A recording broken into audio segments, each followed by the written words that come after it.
Now, it's been a pretty major development for one of the world's top PR firms. Aaron's here with more details. Aaron. Yeah, Ben, I'd say major development with a capital M. An absolute PR disaster. Good to see you. Tell us more. Okay, I will. That's my job. Hello there.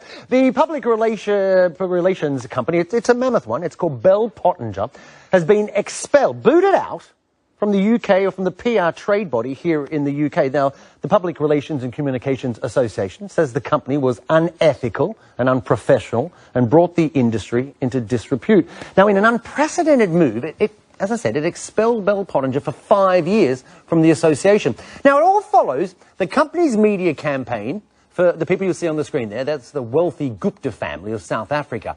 Now, the Gupta family was heavily criticised for stirring up racial tensions in the country. The Guptas, in fact, had been accused of benefiting financially from close links to South Africa's president, President Zuma. So what they do? They hired Bell Pottinger to come and change the image. Well, the trade body that's booted them out says the secret media campaign is the worst breach of ethics in its history. Let's get more. Chris Roebuck is visiting Professor of Transformation and Leadership at Cass Business School, and a familiar face. Chris, good to see you. So, good. Companies, just to explain to people around the world who don't follow this sort of stuff, perhaps, Bell Pottinger, companies like that are brought in to clean up and change images, do big PR campaigns. Yeah. They were brought in to clean up the image of the Gupta family, but pretty much destroyed their own image. Well, that's absolutely right. I mean, the whole point of a PR company is to improve image, but they will be asked to improve image of some people whose image isn't very good and who might be those other people might be doing things that may be unethical, illegal and whatever. What did they do? The danger. What did they do? Can you just explain? Well, the Guptas were heavily involved with President Zuma and the South African government, and the critical thing there was that their image within the country wasn't particularly good, and there were whispers about things going on that shouldn't have gone on. And Bell Pottinger was employed to effectively clean up the image. So Bell Pottinger aggressively started cleaning up the image, introducing the concept of white monopoly capital and effectively creating an environment where there was a divisive nature of their campaign pointing the fingers at other people effectively away from the Guptas. And, you know, it got to the point, their own lawyers that investigated them effectively said that the leaders who did this campaign, the leaders of Bell Pottinger, A, should have known the risks, and that the material was potentially divisive, offensive, and was completely outside the company's own ethical guidelines. You describe this as similar to what we saw going on with the financial crisis. Just explain that. The point about this is a lesson not just for PR companies. This is a lesson for any organisation anywhere.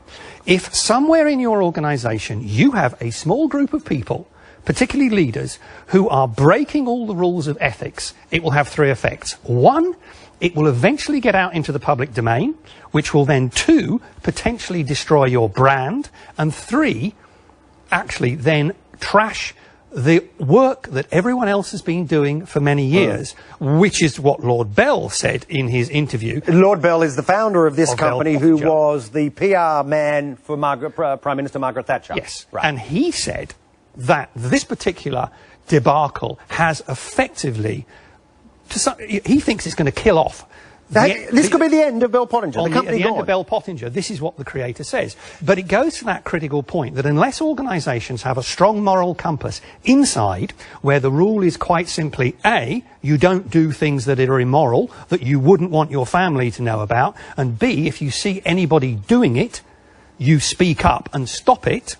Because what they've done is they've blown up a multi-billion-dollar business for the sake of a particular assignment that was about $150,000. That's incredible. And just briefly, you talk about, we know the vast majority of Bell Pottinger workers weren't involved in this, and they've been doing everything on by the book. Yep. If the company folded, then you've got all these people going out having to look for new jobs that didn't do anything wrong, but probably tainted by the Bell Pottinger brand. To some degree, I mean, they can probably show that they weren't involved in that particular assignment. But let's be honest, what it means is if the company goes, everybody else is going to have to find a job through no fault of their own because of a group of people in South Africa who, through their own incompetence or unethical behaviour, blew up the whole thing. Okay. It's an incredible story, isn't it? It's disgraceful. Yeah. Chris Roebuck, always Thank a pleasure. Sean Sweeper, we appreciate your time. Thanks very much.